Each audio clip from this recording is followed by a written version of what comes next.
right. Well, thank you everyone for being here. My name is Alexa Shavy, and I'm one of the academic advisors at Grand Valley. I also want to give a shout out to my colleague Diego, who you probably met on the way in. We're both pre-med advisors here. Just want to say how excited we are to host you in the Daniel and Pamela DeVos Center for Interprofessional Health. This building is one of 3 buildings that make up Grand Valley's health campus. And our health campus is equipped with state-of-the-art classrooms, interactive labs, all of which promote interprofessional teamwork, environments, and encourage pre-health students to collaborate. Tonight's event, the Your Health Lecture Series, is a unique educational partnership between Grand Valley State University, Grand Rapids Community College, and Michigan State University College of Human Medicine. The goal of the series is to feature physicians and researchers who can speak on a wide variety of topics of interest to the public and for everyone. Earlier this evening, tonight's speakers met with our pre-med students from Grand Valley and GRCC. Additionally, the pre-med students also had a chance to have roundtable discussions and hear from current medical students about what it's like to have a day in the life as a med student. So thank you to Bella and Emma for coming to speak to our students. Thank you for our medical students who spent their evening having dinner. And I'd like to turn it over to Mark Breevy, Director of Community and Government Relations for Michigan State University College of Human Medicine. Thank you, Alexis, and thank you all for being here. And I just want to say again, I appreciate everyone understanding some technical issues we had, and we're still gonna have a great event. With that, thank you. Like I said to Alexis, I want to thank Grand Valley State University for hosting the event in this great facility. This lecture could not be possible without the co-sponsors of this event. So it's Grand Valley State University, Grand Rapids Community College, and Michigan State University College of Human Medicine. This is the 13th year of the Your Health Lecture Series at Grand Valley State University and the 11th year of the partnership with Grand Rapids Community College. This year, as we have in the past years, we combined our efforts into one event, and that's due to the unique partnership we have through the Early Assurance Program agreement between our 3 schools. I do want to note, if we didn't already, Dr. Makowski, who's also going to be presenting tonight, is ill and could not come. I will note we did a very similar lecture to this in this exact room 2 years ago, and we thought this would actually kind of serve as a little bit of an update on what the Grand Rapids Street Medicine team has been doing the last couple of years, maybe some of the partnerships that they've had with Grand Valley State University students. So if you're really wanting to hear from Dr. Makowski on the MSU College of Human Medicine YouTube page, that lecture is archived. This one will also go on there, assuming that we don't have any glitches with the recording. But with that, I do want to introduce our 2 speakers this evening. So Emma Durocher received a human biology degree from Michigan Technological University in 2021. She's a 4th-year medical student at MSU College of Human Medicine.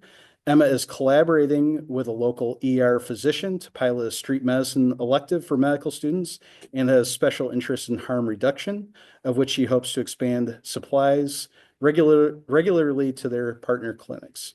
Isabella Purosky received degrees in biochemistry and music from Grand Valley State University. Very cool. She's a 4th-year medical student at MSU College of Human Medicine.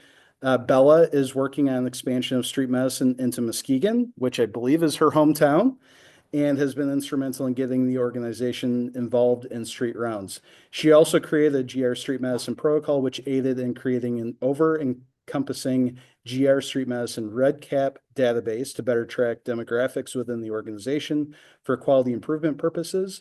And Emma and Bella are co-presidents of Grand Rapids Street Medicine, and they conduct weekly meetings and collaborate with medical students, physicians, and school faculty.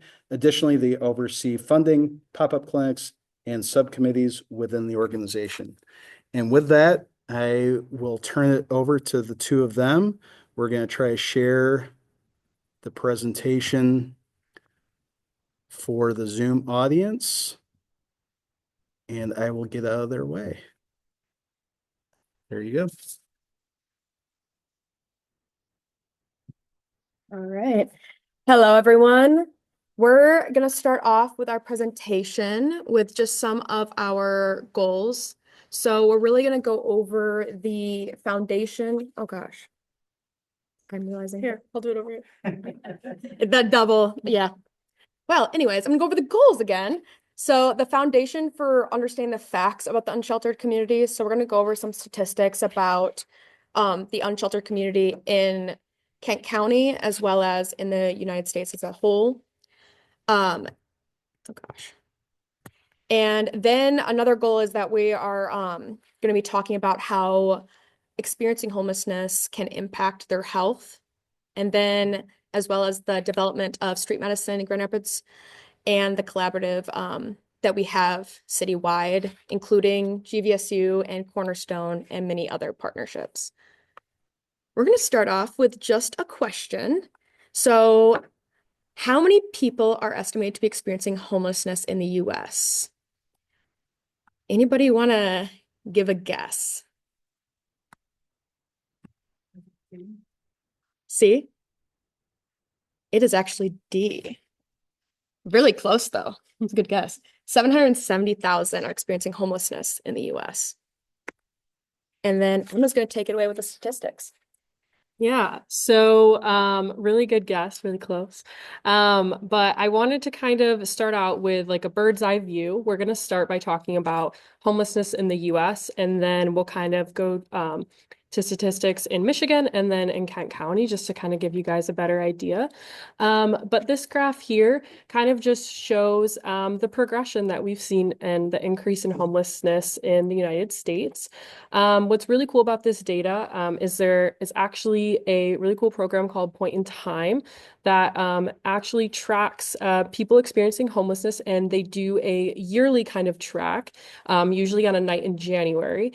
And they do like a full count basically of all the people in the United States experiencing homelessness. There's preliminary 2025 data, but a lot of the data we have now is from 2024. So that number, obviously kind of estimated it, but nearly almost 800,000 people experiencing homelessness. And this is important because it's increased about 18% from 2023. So another trend we've also seen is that first-time homelessness has increased as well. So that was up 23% since 2019. So I think it's kind of important to kind of break it down. Most people who are experiencing homeless are actually individuals and not families. So here's just some data from Point in Time that kind of shows 2023 and 2024 and kind of comparing and showing it in reference to individuals and people and families. And then also kind of noting a large share of these individuals, about 37%, live in rural or suburban areas. Areas that also experience the largest increase in chronic homelessness from 2023 to 2024. And what I mean when I say chronic homelessness is I've kind of operationally defined it for you guys down there, but it's any type of homelessness lasting greater than 1 year or at least 4 separate occasions in the past 3 years, because many times people might have housing for a little bit, but then might lose it for whatever reason as well. So it's kind of important.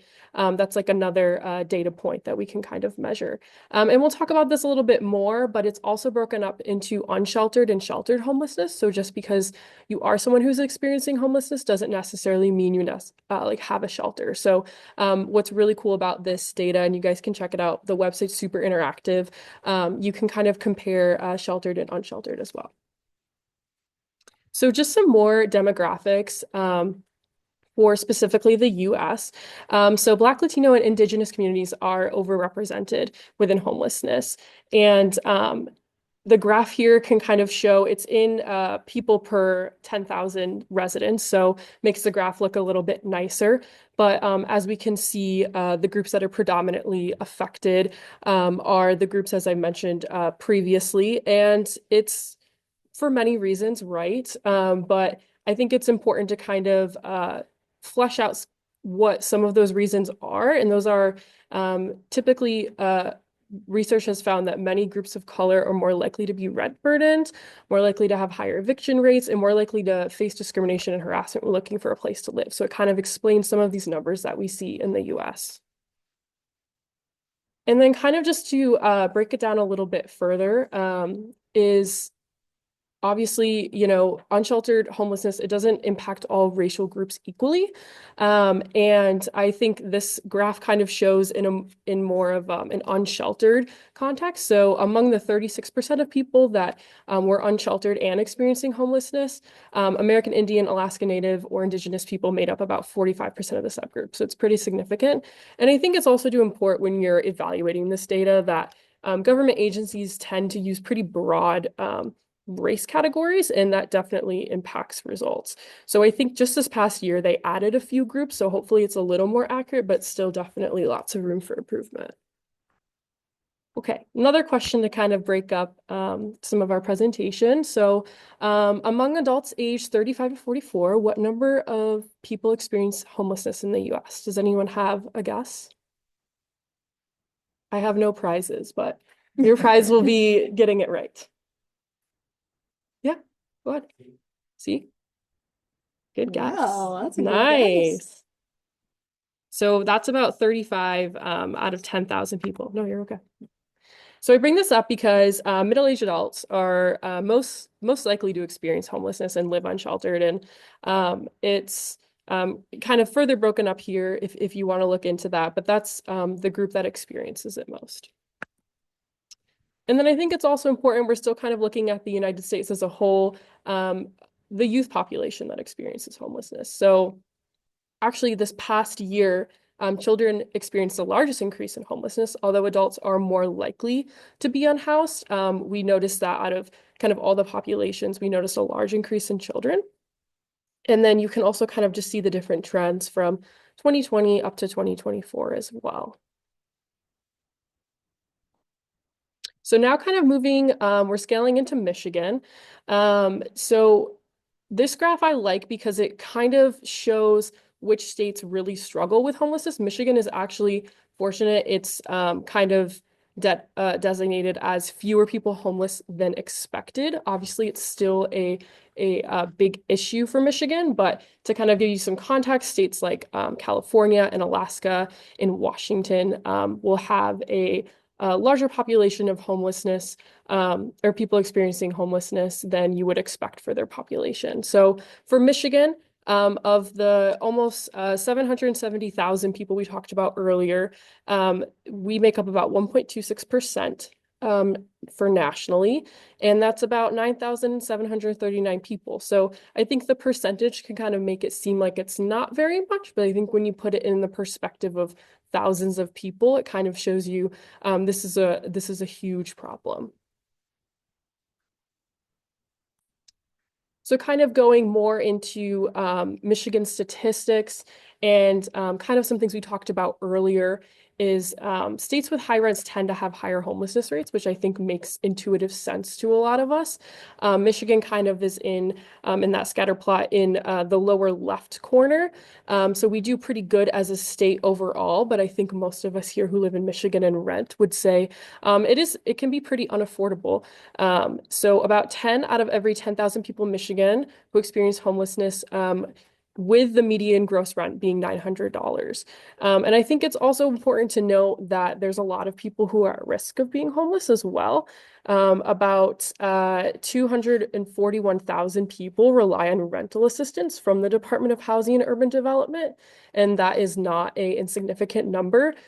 So there are people who, live very paycheck to paycheck, and maybe if they have something that comes up, like some health problem or some unexpected expense, they are definitely at risk of becoming homeless. So now kind of scaling into Grand Rapids and Kent County, this is the 2025 preliminary data from point in time. So this is definitely subject to change, but I was really excited to be able to kind of share this just because it is newer. But since 2024, we noticed about a total 14% increase in those experiencing homelessness, and then as well in the need for emergency shelter. And then also breaks it down into unsheltered as well. And then kind of further breaking it down, just because I think it's important, you guys living here in Grand Rapids, going to be future healthcare providers, to kind of get a sense of what the population that you're treating kind of is made up of. So we noticed about total disabled adults who are also experiencing homelessness. There was about 11% increase. And then we actually don't really follow the national trend. We did have a little bit of a decrease in chronic homelessness and also a decrease for veterans as well. We did tend to kind of follow the national trend with children having that increase. And then kind of just some more specific data with people, with families, and also when you break down children in different ways here, if you guys are interested in looking at that too. So this isn't as pretty as the other graphs, but I included it because I think it's important, and this is also preliminary data. And that's why, because it's like it's an Excel, so there's definitely a potential that there could be some changes. But I just wanted to point out that the largest groups of people who are affected by homelessness in the Kent County area are Black, African American or African, and then white.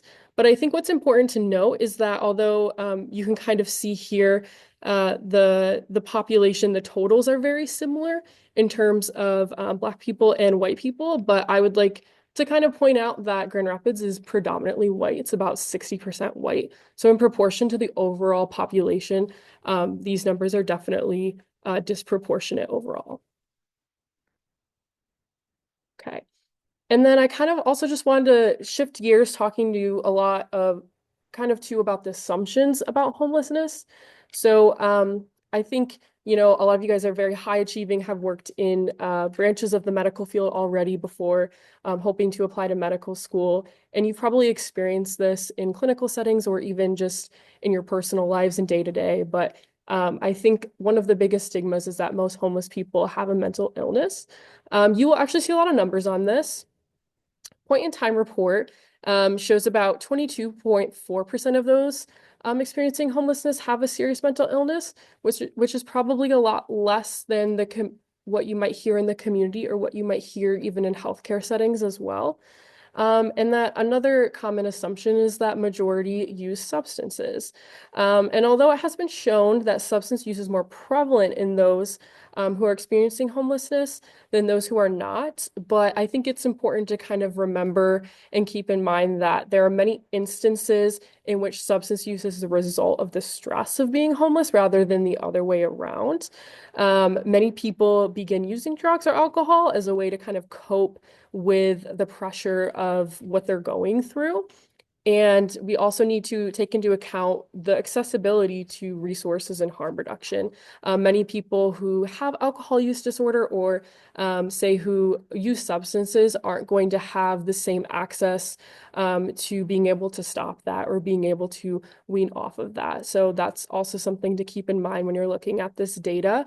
And then also important to note that only about 18% had a substance use disorder when looking at point in time data.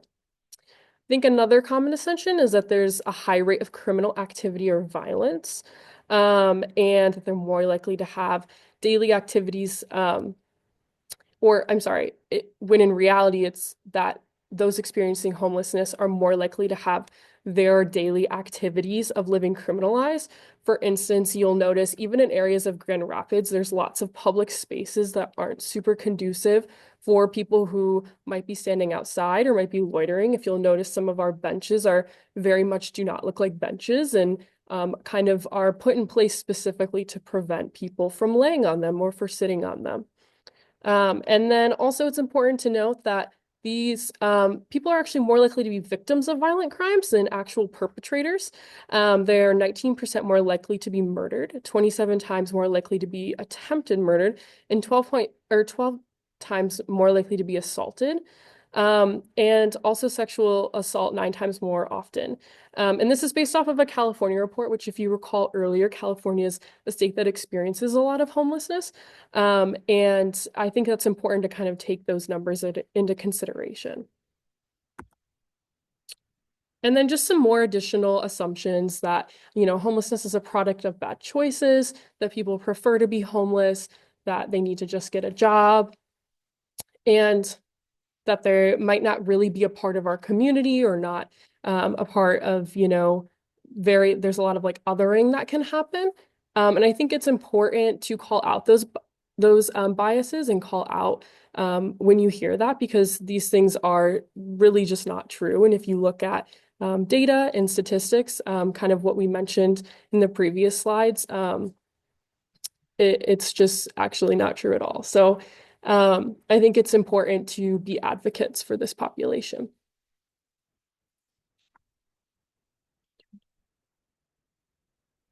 All right. So I'm going to cover some of the origins of homelessness. So just starting off, you can see that with lack of affordable housing and then the poverty level, and in this point in time graphic you see here, you can see that housing is substantially higher than income, which is really what drives this disparity more than what the assumption is that they do this to themselves. So another factor of origins of homelessness is the lack of affordable health care.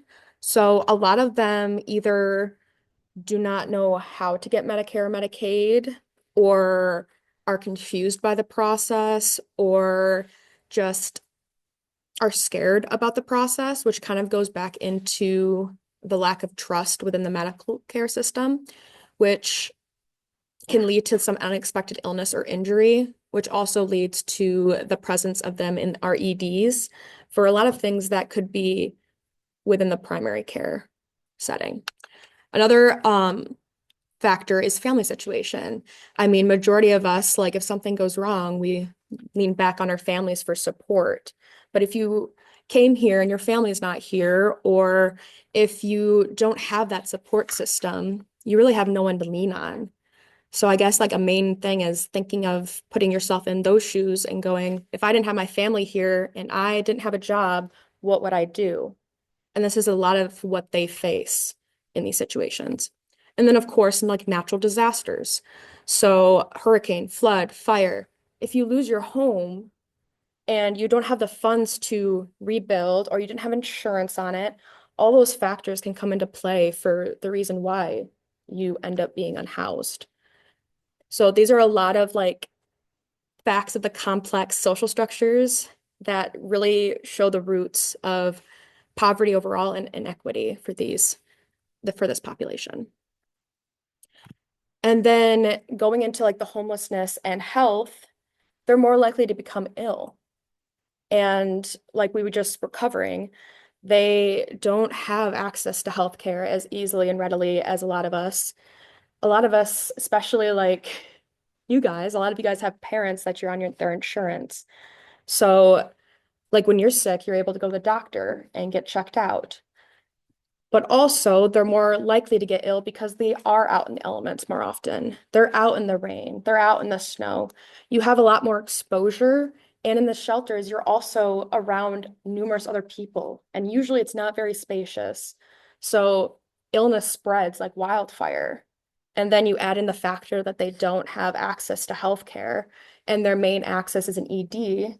They usually go, do I want to go to the ED or do I want to stay here because I'm sick? They usually factor in the secondary. So that's also why like chronically ill patients often have concomitant mental illness and substance use, because they're coping with this or they're self-medicating. I think a huge factor that people don't talk about is the fact that, for example, ADHD.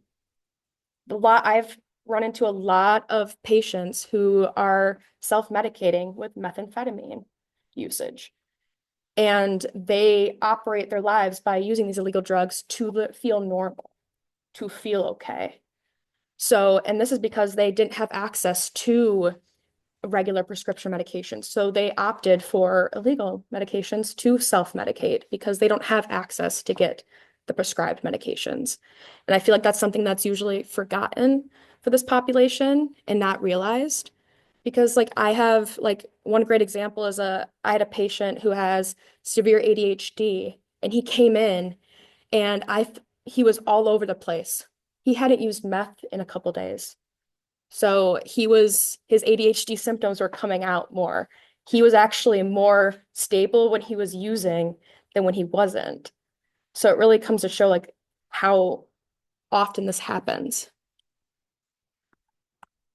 And then another part is they can have a greater need for access to healthcare, but lack of access. So we're talking about like they may need to prioritize food and shelter over healthcare. So instead of paying medical bills, they're like, what food am I going to eat tonight? Or what shelter, where am I going to stay tonight? It's storming, it's snowy, it's raining. We're living in Michigan. We have a lot of elements that we're exposed to. And then also the lack of access to healthy foods and hygiene supplies. Like imagine not being able to, you have a wound and you can't clean it. You don't have water. You don't have a clean bed. You don't have any of these at your disposal. So this can also lead to more likelihood of getting infections. And then the difficulty with transportation and correspondence with physicians. So like a lot of our patients, they don't have phones. They don't have a car. They walk everywhere. These people know the city probably better than I will ever know the city because they walk everywhere. They are always walking. So like going to the doctor's office, it might be 10 miles one way, but imagine walking 10 miles to your doctor's office and you don't feel well. Like that, these are the things that they're going through in their head when they're deciding not to go to this appointment. They're like, I have a wound on my foot. I can't walk 10 miles. And then a lot of them have experienced discrimination or trauma.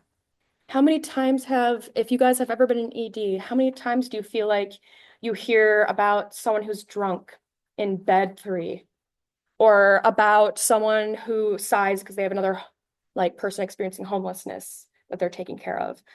A lot of them, they hear this. They're all humans. They hear this. They hear everything that people say about them.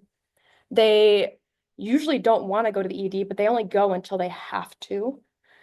And then the person that's supposed to help them looks at them the way they do. So that doesn't make them want to go there more. It makes them want to go there less.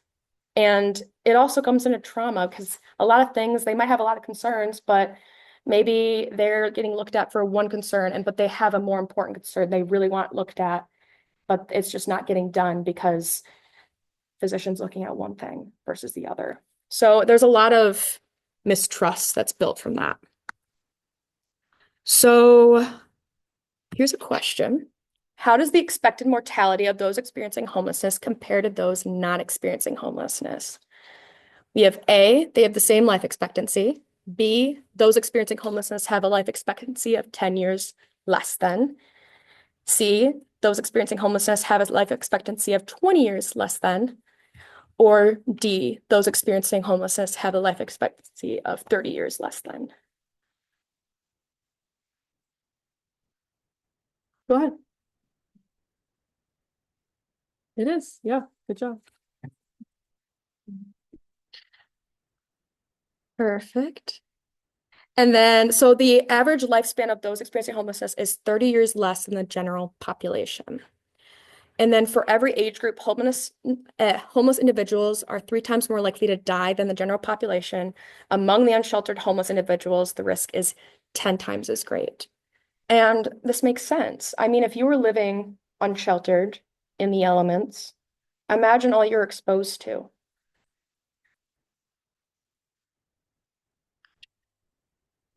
It's frozen. You want me to do this one? I can do this one. This is okay. So homelessness and mortality. So the highest mortality is seen in rough sleeping population, 10 times general population, 3 to 4 times higher than sheltered homeless.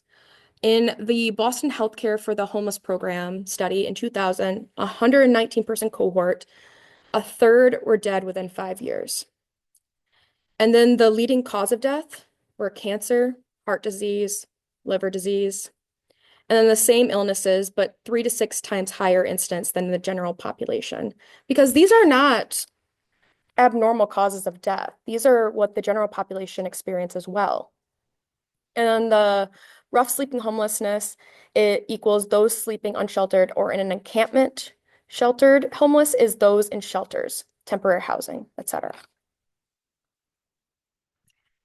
Healthcare utilization costs are up to 5 times greater than the national average, primarily as a result of over-reliance on the emergency room, for routine medical care and increased hospitalization rates for illnesses presenting in advanced stages.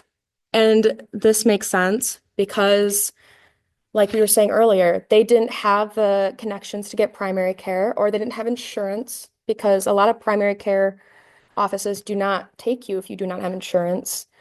And if you don't even have Medicare or Medicaid, they certainly do not take you. So they are limited to what offices they can go to, which also comes to, they might just not know about the ones that they can go to, because there's so many that they can't go to.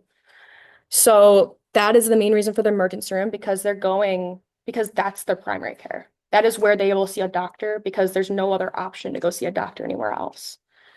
But because what we talked about earlier about just the discrimination and just the mistrust with the healthcare system because of what they've experienced, they're waiting until it's severe, until they cannot walk, until they have a wound that's so painful that they cannot muster another second. That's when they're going to the ED. So not only are they using the ED for primary care, they're using it as their last ditch effort to help themselves.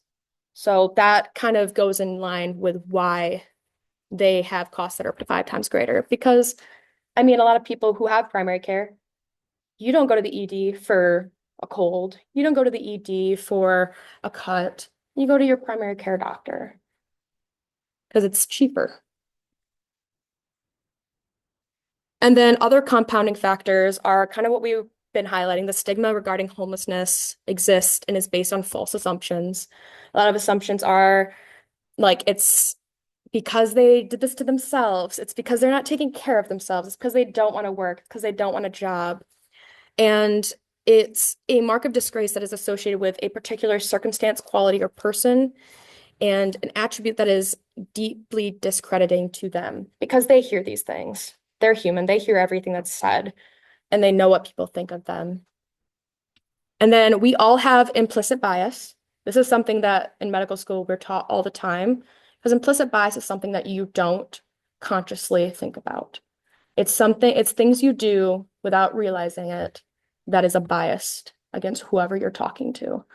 So people are biased for a lot of different reasons, but there's a lot of bias against people experiencing homelessness.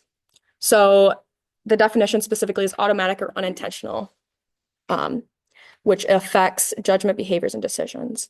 And then homelessness has been normalized and criminalized. They're treated like criminals.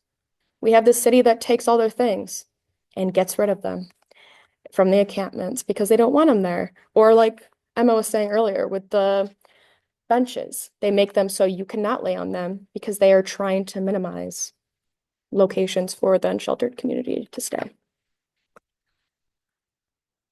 So overall, there needs to be change. The increasing number of individuals experiencing homelessness has just been going up throughout the years.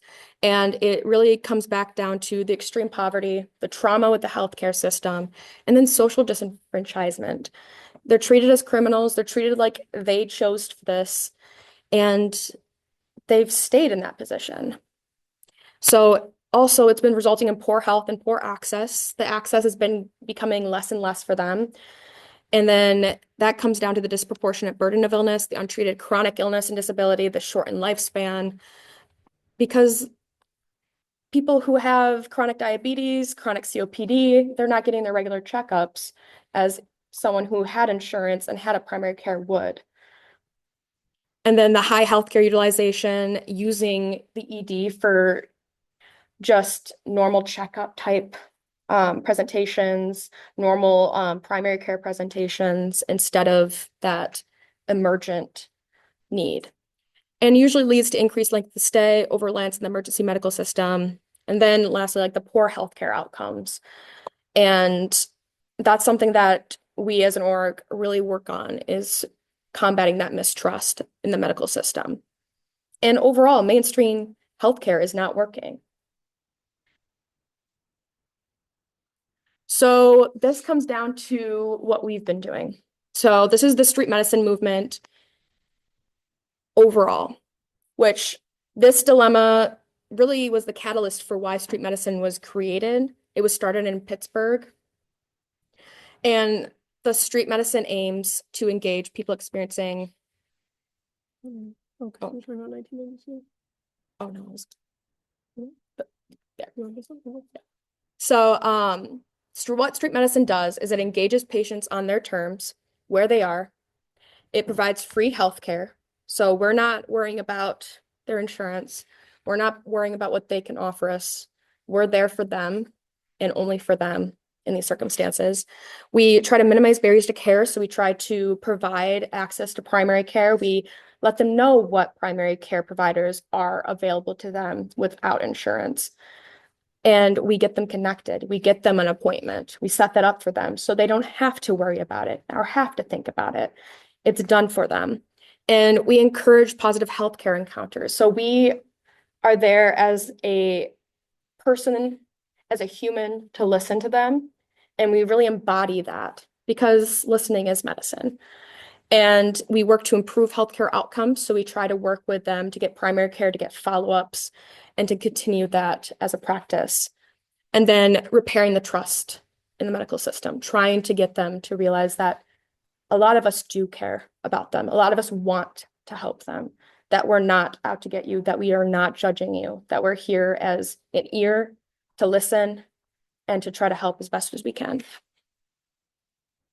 So this is kind of going what I was mentioning earlier. It was started not that long ago. It was started in 1992 was where the street medicine movement really started. And it started in Pittsburgh with Dr. Withers. And he began providing free medical care for the unhoused individuals in Pittsburgh. And then in 1993, it started moving on with Operation Safety Net at the Mercy Hospital of Pittsburgh. So it expanded in Pittsburgh, became a movement in Pittsburgh. And then in 2005, that's when the International Street Medicine Symposium was founded to try to do a universal, usage of street medicine. And then in 2009, the Street Medicine Institute was founded. Which really comes down to why we're here today, which is Grand Rapids Street Medicine. So our mission, which is something I've been trying to highlight throughout this, is that Grand Rapids Street Medicine is a multidisciplinary outreach team partnered with the community resources to bring free, high-quality healthcare to persons experiencing homelessness. Our vision is that we are committed to responding to the needs of the medically underserved, to prevent the incidence and progression of disease, and to bridge the gap between the healthcare systems and vulnerable populations in our community. Our values are human dignity, effective use of healthcare resources, accountability for the members of our community, and then student engagement. Because we're here to help the community, but we're also here to learn because we're all medical students here. And a lot of what we do, we want to give the ability for medical students to utilize in the future for their practice. So I'm really excited to show you guys this because this is really our timeline of Grand Rapids Street Medicine over from the beginning to where we are now. So Grand Rapids Street Medicine started pretty recently in 2018. And it started because it became obvious that there was a continued need for a community-centered student-run clinic in this area. And the search for the community partner or some community partners is where we started. And that started in 2018. And then what partnership we ended up having was what we call CPMC, which is through Mel Trotter, which is a shelter within Grand Rapids. And that is where we started making our first partnership. But this isn't where we started our clinic space. Yes, this was all conversations. This was determining where we fit in and where they fit in and how we could come together to really get this on the road. But it took a few years. And that really brought us to COVID. As everyone knows, COVID threw a wrench in a lot of things, which is kind of why there was that delay originally for getting this on the road. But we made that, we did try to do other things like the Exodus Place, which is the response to the COVID-19 televisits. And then finally in fall of 2021 is where we started our Mel Trotter clinic. So this was through another partnership with the Cornwall Health Family Medicine Residency, where we had family medicine residents rotating with our medical students to create a fantastic learning environment for our students, but also a fantastic place for patients to be seen in the unsheltered community. And this also led to Mel Trotter actually did a whole clinic remodel for this purpose, which really showed how dedicated they were to this partnership and to forwarding this. And then is when we really started branching out, where we started in summer of 2022, we started our Emmanuel Lutheran pop-up clinic. So our main motto was meeting people where they are. And in 2022, the pop-up clinic was based off of Emmanuel Lutheran's breakfasts. So they were holding breakfasts for the people experiencing homelessness one Saturday every month. And we just came in with our supplies and started a pop-up clinic. And then from there, we kind of grew that partnership. And then next came St. Mark's, which is the same exact thought process. There was a breakfast for people experiencing homelessness, and we met them where they are. We had a pop-up clinic, and we were there while they were also getting food. So they can have two things going on at once. They're here for food, but also they can be here for free medical care. And also, that was when we got a Cook Foundation grant of $18,000 awarded for medical supplies at St. Mark's. And then in spring of 2023, this was something that I actually led. I worked with an emergency physician, Dr. Loney, and we just started at this church that was holding a breakfast. We just started doing foot care. We just started doing like manicures, pedicures. We just started doing like foot baths, massages, cleaning their nails, and talking with them. And the main purpose of this was to build that trust before we had a clinic in place. And it was huge. These people started like looking for us every week. They started getting excited to see us every week. And when we opened a clinic, we had an influx of people coming in because they were so excited for this experience to be treated by people like us, people who cared, people who listened to them while I was massaging their feet and painting their nails. Like that was huge to them. And I learned so much that like helped us be a better aid for them. And they also did a clinic remodel at Crossroads Bible Church. And this was in partnership with Catherine's. So essentially, this was a little different than our pop-up clinic because Catherine's came in and essentially medical students were staffing with them. So they would have the providers, we would be the staff, and we would do similar to what we do our pop-up clinics, but it was where we could connect them with primary care through Catherine's. So when they're being seen, we set them up with primary care so that they had a relationship with someone who was at the church, but also had a main campus clinic. And then going into spring of 2023 is when we started our pre-street medicine collaboration with GVSU and Cornerstone, which has been huge for our care supplies because we do a lot with donations of care supplies for brushes to socks to lotion to shampoo, conditioner, basically anything that you utilize probably on a daily basis, toothbrush, toothpaste, any of those things. Those are the things we were handing out. And that was what our pre-street team was helping with. And then we also have the Red Project partnership we started with that really helped us with working with clean needles and just basic healthcare like that. So making sure like we had a place where we can bring needles. So there was less needle pokes on people in the encampments. And then vaccine clinics, we worked with the Kent County Health Department. And at our pop-up clinics, we had people there for vaccines. So they would come with any vaccine you can think of. We had some people leaving with 10 vaccines that day because they got fully vaccinated. So like this added a lot to our clinics as well. And then sadly this year, we lost our Mel Trotter clinic. And that was because Catherine's bought out our Mel Trotter clinic. So we had to deal with that loss. But I was also working with the Red Cap in creating our database, which has been huge for our supply ordering and for determining where we need more education for our students to help better care for these individuals. But what came out of the loss of Mel Trotter because we have clinic liaisons who needed to be liaisoning something. We have a bunch of new experiences coming up, which right now we just took off with our Corewell Health street rounds. So right now we created a new partnership with Corewell Health and getting our street rounds on the road. They have an ambulance they bought for this initiative, and they go to like areas, hotspot areas where the people are, so we can meet them where they are. And then, like Emma, like we said for Emma, like she's been working on the street med elective with Dr. Loney for third and fourth year medical students to learn more about the resources in our community. And then lastly, our initiative that we've done most recently is street medicine in Muskegon. We've created partnerships with Trinity Health and Hackley Community Care to start bringing some pop-up clinics to the shelters in Muskegon, as well as doing things on the run.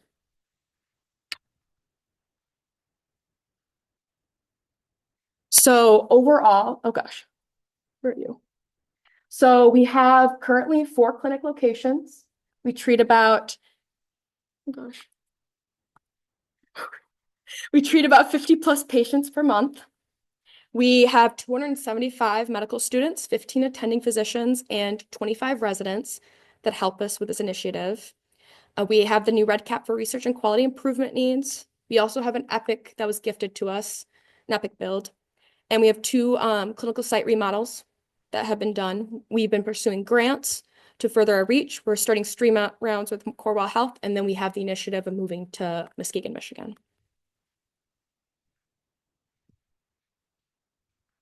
So I'm just going to kind of give you guys some more context to street medicine and kind of what we talk about when we talk about pop-up clinics. So as Bella very wellly described, we really do just bring supplies to these locations that have agreed to partner with us. And we see patients who maybe otherwise would go to the emergency department or would otherwise not get care. And kind of our notable ones that occur monthly are St. Mark's and Emmanuel Lutheran. And as Bella said, we provide lots of healthcare to them, but also we provide a lot of hygiene supplies too. And that's where our pre-street med volunteers come into play as well. I know the pre-street med folks have definitely saved my life a ton of times to be able to help hand out those supplies and kind of take over that role for our pop-up clinics. And Bella kind of already talked about this, but the street runs that we're kind of doing with Corewell, that's going to be something that's new, but we're going to be able to go to these places that typically the unhoused population tend to congregate and be able to actually see them where they are and kind of bring the pop-up clinic to them. And I won't go into the Muskegon outreach too, just because we've talked about that a little bit. So kind of what happens at clinic. So some common visit reasons. We do a lot of medication refills for hypertension, diabetes, epilepsy. We also do wound and foot care. And then we also see a lot of rashes because as we were kind of talking about before, lots of the living environments and shelters are very dirty. And a lot of the times people will come in with bed bugs or will say, you know, I was sleeping in my sleeping bag and it was like wet all night. And now I have this really bad, like itchy red rash. So we do get a lot of that. We also get acute illnesses like coughs. And we can do basic lab work at a lot of these clinics too, which is really neat. We can do A1Cs, we can do strep and flu and COVID testing and also pregnancy testing as well. And then at certain clinics, we're able to help with referral as well. So we can get our patients set up for further healthcare. So kind of how clinic is run, for those of you guys that have been there as our pre-street med volunteers, you kind of probably get a sense from observing. But typically, we want to make this a really good experience for medical students and also pre-med students as well. So we typically pair the junior students, like the first and second years, with upperclassmen, like the third and fourth years. We learn how to collect histories, perform exams, and it's a really great teaching opportunity as well because students get to practice kind of being in that clerkship and clinic environment without kind of the stress that can occur from being in the hospital. And it allows you to spend lots of time with patients too, which is a common constraint in modern medicine. So that is one of the great things about our clinics, is that it's also a learning opportunity as well. So I've been alluding to this probably the entire night, but the biggest and most important thing to me is trauma-informed care and taking this with you when you see this population. But you should also be using this all the time. I mean, as a physician and as like a provider, the biggest thing is to be non-judgmental. But this numbered list is kind of just a quick and dirty way of looking at trauma-informed care. But the most important thing is listening. A lot of these people have had no one that could listen to them for the longest time. And I like to say that listening is medicine because they've been not heard for so long. And also giving patients autonomy. Let them make their own choices, give them choices, and let them make the decision. Because just as like you deserve autonomy, they deserve autonomy as well. Create a safe environment. Make sure it's private. And we try to make it so it's as secluded and private as possible so that they feel safe to talk, but they also have the right to leave at any time. And we make that very clear when we have them for a visit. And be honest. Always, always, always be honest because they know when you're lying. And honesty should always be a part of a visit. Do not like minimize re-traumatization. So like don't ask, why are you homeless? Why are you homeless? Why don't you have a house? Don't ask those obvious questions. Because that's something they've been asked this entire time. And then realize that trauma may cause stress and manifest in many ways, which is something we've been alluding to this entire night about substance use, about mental health, about the aggression, the hostility. They are in an environment that you guys can't imagine. Like, it's hard to imagine because you're not there. But I think the best thing overall with trauma-informed care is just putting yourself in someone's shoes and thinking from their outlook and how you would want to be treated and talked to. So addressing the need for follow-up care. So this is something that we've been working with and has been really pivotal when I talked about like Crossroads and Catherine's. So having a place for us to set up appointments for them or send them to is what is super important, but also letting them know that they have the right to choose when they want to go to the clinic. We let them know that it's all their choice. And then the partnership we have with Corewell Health Family Medicine Residency Clinic has been super helpful as well, because it's another source for us to send them to where we know they'll be welcomed.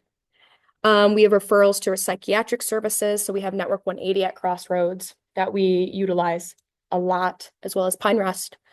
We have referral for same-day appointments for substance use disorder and harm reduction through the SHMG Center for Integrative Medicine. We have our partnership with Catherine's I've mentioned. And we also have the ability, especially at Crossroads, which is a huge hub, if I haven't been made that obvious, where they actually have some individuals who will register people for Medicare and Medicaid on site. And then citywide collaboration for developing an improved future state for care delivery and communication is something that we are always working with. And kind of what we were talking about earlier, this isn't just for patients as well, but it helps create the next generation of advocates for our future physicians. And I think I know I don't want to speak for Bella, but I can say for myself, it's really helped kind of frame my specialty choice and also how I plan to practice medicine one day as well. So it's really, I feel like, a chance for medical students to grow and become advocates that otherwise maybe might not have. So I think it's a really great opportunity. And as Bella mentioned, it's a really great opportunity to learn about trauma-informed care, a great time to, learn about mentorship from upperclassmen, from residents, and from attendings, and just understanding the systemic injustices within your community. I think it's really important to know the patient population of which you might be treating one day and understand them. And I think it's one of my favorite things about street medicine is being able to do that. So that kind of goes into our street med journeys. So, as I've said before, I helped start Crossroads, our Crossroads pop-up clinic, and was Crossroads liaison for my second year of medical school. And then for my third and fourth year of medical school, I've been co-president of Grand Rapids Street Medicine and overseeing a lot of our initiatives and collaborations. And it's really come full circle. I didn't think I was going to be this involved with street medicine when I first joined, but it kind of just snowballed because you start falling in love with just taking care of people and being there for people. And you learn so many resources.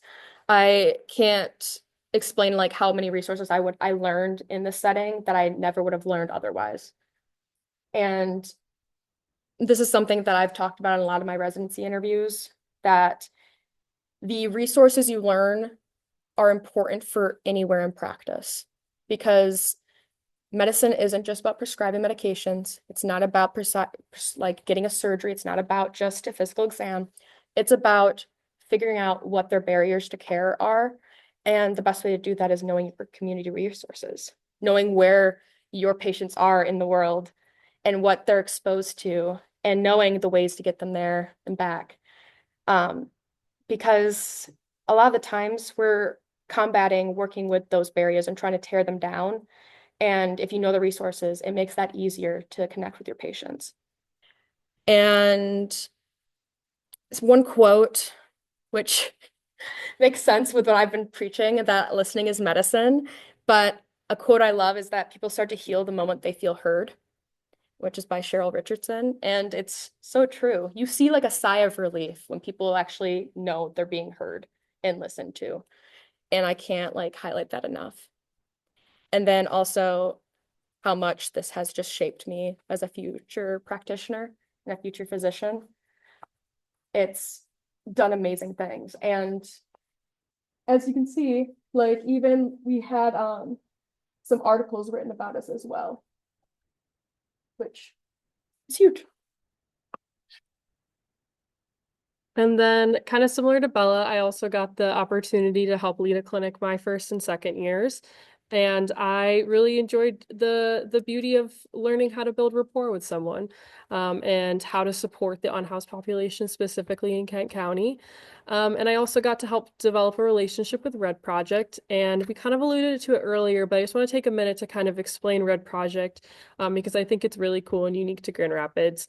They are an organization that helps hand out harm reduction supplies.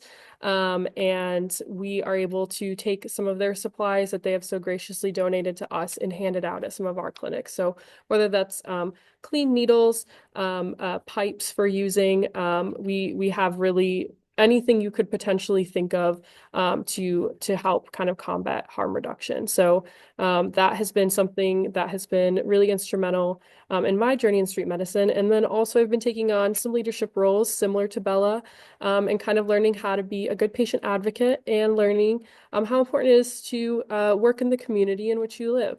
And then I just put a few quotes on there. I will let you read at your leisure. But these quotes have kind of helped shape my narrative in becoming a physician, and then also kind of what I look back on my time with street medicine. They've really rang true for me. So now we get to kind of talk about our pre-street medicine partnership. We are lucky to do both with GVSU and Cornerstone pre-med students, and they have helped us a ton. They are able to sign up for our clinics and kind of be there to help hand out supplies, as well as I think you kind of get the opportunity to observe medical students, network with medical students and physicians as well. So it's been a really cool opportunity. And honestly, maybe I just took this picture from your Instagram, so I don't know if maybe these two people are in the room tonight or not. But oh, did you already? This is the piece. Oh, there's one here. Go back. Yeah, I just wanted to put it here because I'm like, I just think that's really cool. It's at our St. Mark's clinic, so. But yeah, this is a continuation of just what you guys do, and how helpful it's been to our org. And what we hope to kind of do in the future is we hope to get you more involved with our weekly and monthly meetings and kind of get you more access to medical students, whether that's in a mentorship way, but also kind of as a way to help your community. So our VP is being pivotal with this. So they're working to really involve pre-street med with our subcommittees, because our subcommittees do a lot of education events and they do a lot of advocacy. So getting pre-medical students involved with that. So this kind of goes into what GVSU Pre-Street Med has been doing. So they've been doing a lot of community outreach, toiletry kit building and distribution, as we were talking about. And then they're also working at Mel Trotter's food kitchens. And then if you're interested, there's some plug down below. And then this is just an example of some of our presents that we've had over the years. So this is where we were highlighted at Wood TV at Crossroads. And then we also had the article at Crossroads. And then I kind of left this at the end because I think, we're throwing a lot of information at you, and not all of you are maybe going to necessarily go into medicine, or maybe you just want to know, what can I do more to help? And kind of some of the things that I think to highlight are to use person first language. You've probably heard us say the mouthful of people experiencing homelessness. And I think it just really shows that we are not labeling someone as, for instance, we do this a lot of the times in medicine with diabetes. We call someone a diabetic. We call someone an alcoholic. We call someone a substance abuser. And it's important to kind of understand that the language you use even around our unhoused population, and also when they're not there, it's really important to be mindful, and it can kind of help lessen the stigma that we kind of talked about earlier. So I think it's important to keep that person first language in mind and educate yourself and acknowledge your biases. We all have implicit biases. It's important. The only way you can really address them is to acknowledge that you have them. And then also speaking with your vote. Be aware of the proposed laws in the community that may criminalize homelessness. And just keep in mind, street medicine is very cheap. It is volunteer-based. People are volunteering their time. Our physicians are not paid. Our medical students certainly are not paid. And we do this because this is what we want to do, and it fills our cup. Also, kind of circling back, the practicing trauma-informed care in your everyday life. You can do that even when you're just interacting with not even just the unhoused population, but any population. Acknowledge people experiencing homelessness as human. I think it's important to recognize that these people are members of our community, and you should treat them as such. Donate your time and stuff as well. So we are donation-based only, and we take lots of unused medical supplies, unopened self-care supplies, and we would be happy to get in touch with any one of you about that, and just reach out to us as well. So on the last slide, we've put kind of our email and our Instagram for how to reach out to us. And that concludes our presentation. So thank you guys for listening. Thanks, guys.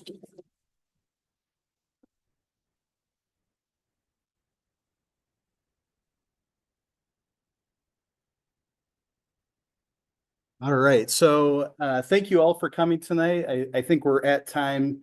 I'm hoping Bella and Emma, if there are any of you folks that want to talk to them after the presentation, I'm sure they'll stick around for a little bit.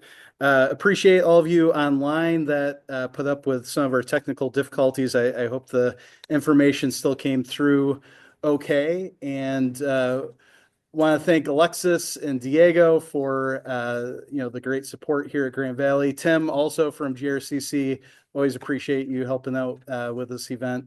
Kim Makowski, my colleague who puts these on, great job again this evening. And I will say, I've been following the GR Street Medicine Instagram for the last couple of years. I think it's probably the best way to keep informed on the organization. I think similarly probably with the GVSU group. So great ways to connect. And again, thanks for being here. Let's give them one more round of applause.